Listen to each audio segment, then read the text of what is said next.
So we have a little instruction manual, and it's got a bunch of different languages. So for the English, that's it right there. So it's not the whole thing, it's just repeated in different languages. And this talks about your functions, tracking your walking, your steps, your running, adding, like you can add the weather, stuff like that.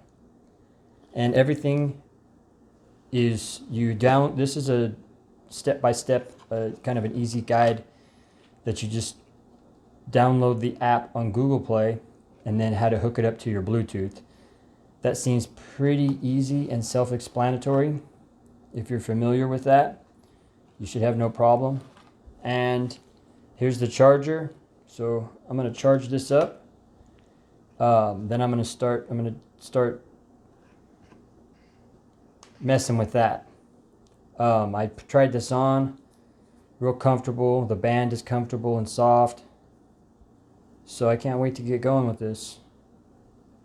Start adding those features to it. And that's it. That's what it comes with. Pretty simple, self-explanatory.